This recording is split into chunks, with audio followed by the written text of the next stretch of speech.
It's Valentine's Day, and here I am alone watching horror movies because I'm a pathetic loser. No. Uh, Children of the Corn, keep using this case. Children of the Corn 4, The Gathering. Now, this was one I was kind of hesitant to go into because I don't really remember it that much, and I felt like this is kind of where the series was going to drop off.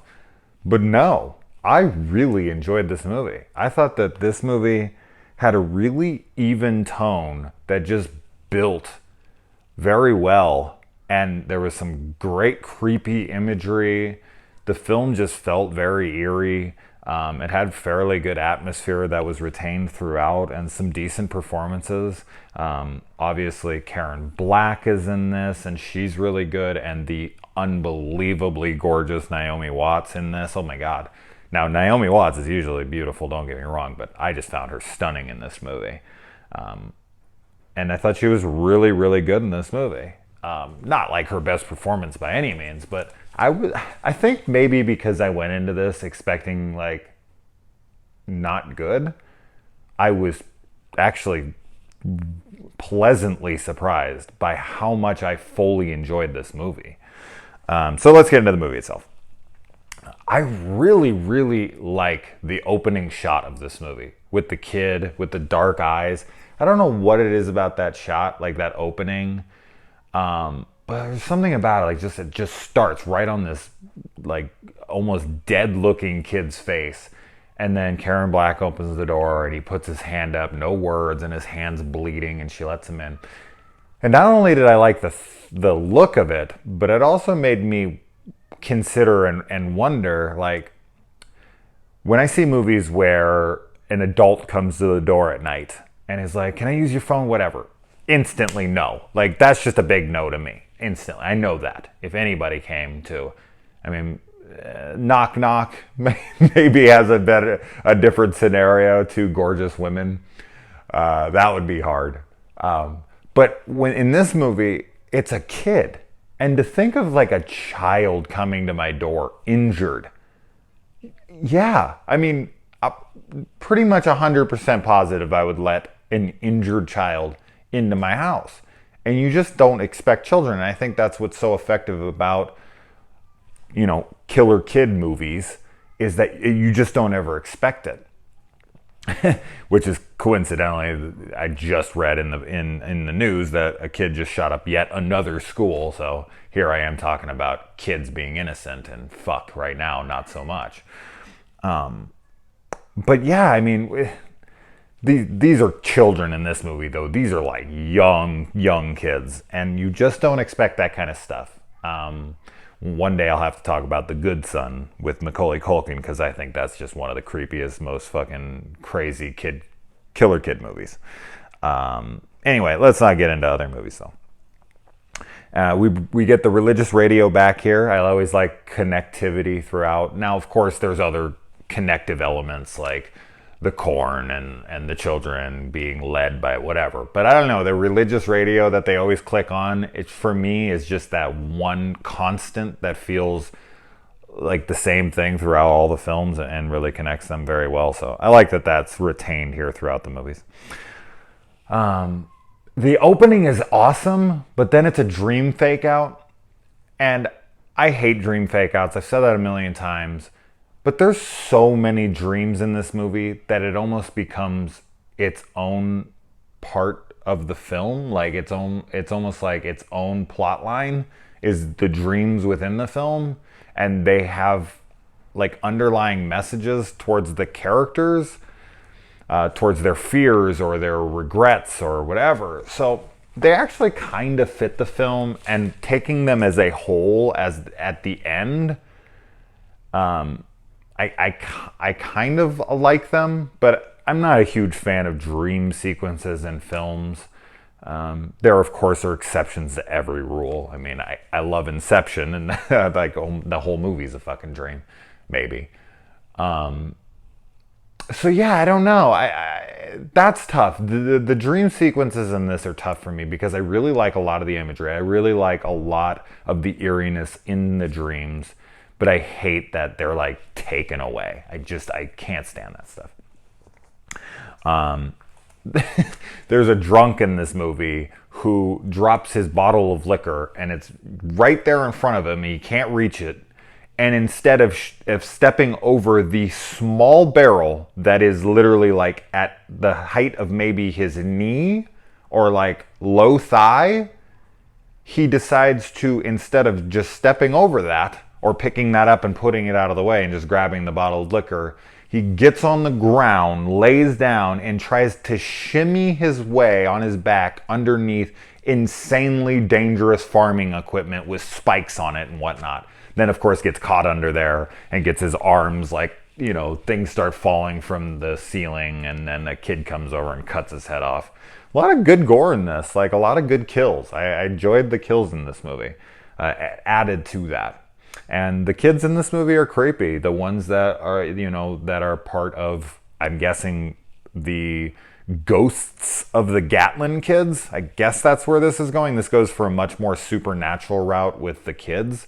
The kids are usually the ones that are alive, and then like the he who walks behind the rose monster thing, whatever that demon is the supernatural element. But in this movie, the kids are now the supernatural element as well. So I don't know if like once they die, they become part of his like undead army or whatever. I don't know, but it's cool. It's a different change for sure. And every kid in this movie that's alive all gets sick at the exact same time, and their fevers all are in sync. Their dreams are all in sync. They're all saying the same thing when they're having like feverish, nightmarish dreams. And I really liked that. I thought that was cool. I thought it was really cool to connect all the kids and have them all going through the exact same events. And it's terrifying to think of your kid sick like that, to watch your kid just sitting there with this horrible fever and you don't know what the hell's going on with them. And then when you go to sleep, you're dreaming horrible things about them. That's all horribly nightmarish. And it worked for me, absolutely, as a father. And the dog, I really like the doctor in this movie, the guy who plays the doctor. He's so involved. He's the doctor I want to have. He genuinely gives a shit about everyone. He like tells a mom, like, I'll take your kids overnight. Like, you need to go home and get some sleep. Like, I'm a 70-year-old man and I'm going to take your kids. And not only does he offer to take her kids, but she trusts him so much that she's like, really? Okay. Like, she doesn't even question it. She doesn't feel like she's putting him out. She doesn't, like, you know, protest, like, oh, you know, I don't know. She's just like, really? Okay, that's kind of cool. Now, you might be thinking, like, oh, that's just because she's a shitty mother. But it just seemed like they have such a good rapport with one another. And he seems like such a genuinely sweet man that when he does end up dying, I felt horrible because I was like, oh, man, that guy's awesome. Usually in horror movies, especially like once you get into the later sequels and franchises, they make everyone in the movie completely unlikable and you just are waiting for them to die. They're just like cannon fodder. They're just put there to then die eventually. And honestly, there's like, all the main characters, I don't think there's any one of them that I dislike. Like, I really like Naomi Watts' character. Like, she did something when she was younger that's, you know, not awesome for sure, but she feels guilt for it and she wants to make amends for it. And, you know, and then her mom, I feel sympathy for her because she's just has horrible agoraphobia. And then her friend is actually cracking me up in this movie because she comes and she plays her nurse for a little bit. And when Naomi Watts tells her that it looks like something that was dead was mixed in with their blood and it just wasn't right, the girl immediately is like, okay, I'm done with this shit. Like, I love that. I thought that was so funny. And then she sees like the blood like just start bubbling out the top of the tubes that they're in, the little test tubes that they're in. And she's just like, yep, I'm out of here. Like, I love those reactions. Those are such honest and realistic reactions. I always appreciate those in films. I like realistic characters, and she's great. So yeah, that's rare. In later installments, especially in like lower budget entries like this, they usually just throw shitheads at you that you're wanting to die. And in this one, they actually made everyone pretty likable, and you actually wanted to see them get through this. And I genuinely cared for a few of them. And as I said, the atmosphere, the tone throughout this movie, I know a lot of people watch this movie and be like, it's cheap and this and that, but it isn't. Like, I always feel like I just want to defend these movies and be like, no, come on, really look at the movie. It's pretty damn well made, with all things considered. That's me, like, whining. Come on, love the movie. But it's true. God. Anyway. And at the end, the whole ending is really cool too. I like when she comes in. She has the shotgun. She turns around because they cut the doctor in half with the freaking stretcher, and they bring. For some reason, he's at the barn at the end. I don't know if they just bring their victims with them. I guess, yeah, they had to hide the body, so I don't know. They cleaned up the blood and everything. I always laugh about that when I see that in horror movies, like Friday the 13th movies or Halloween movies or something. When they come, some of them don't even bother, but there are moments where, like, they come in and the body and all the blood and everything is gone, and I'm like, what did Jason get out a mop and clean it up? And in this movie, the same thing. Like, they cut a doctor in half. Do you know how much blood would be everywhere? I don't, because I've never cut anyone in half, but I'm guessing it would be a lot.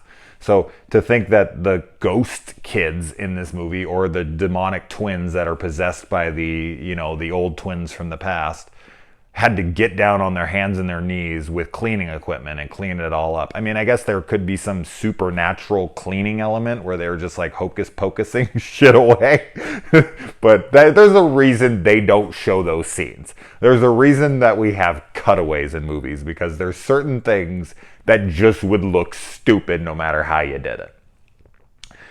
Demon kids going and grabbing a mop and bucket and cleaning up blood probably would be a very hilarious scene that would immediately, eradicate any atmosphere that you spend a lot of time building. I have talked a long time about this, but these are those kinds of videos that I would love to make like a whole segment on, like a whole video just dedicated to like moments where blood is missing or bodies are missing, and the thought of them doing that.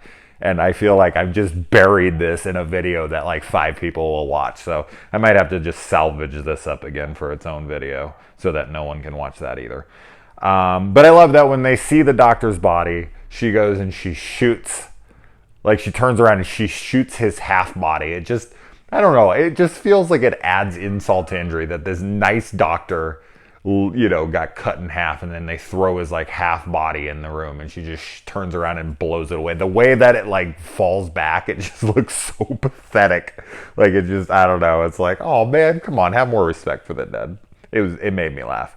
And then the water spraying in the zombie demon kid's face, and his face is melting away. I talked about that in the last movie. I love when faces melt away in movies. It's always awesome. And the ending, I really enjoyed the ending. Where you just think it's going to be some cheap scare or some promise of a sequel thing. He sees the bug and you're like, oh shit, is the kid evil? Is the kid? And the kid just smashes it and he's like, let's go. Credits. Awesome shit. Love it. Good movie, man. Honestly, I would argue that this is the best Children of the Corn I've watched before. Fucking come at me in the comments. Tell me I'm crazy. I don't care. I don't think the first movie is as amazing as a lot of people seem to think it is. It's good. And I'm not going to take away from them. If they say it's the best movie they ever saw in their fucking life, I'm not going to argue with them on their opinion. But my opinion is that this actually has the best atmosphere and some of the best imagery in the series.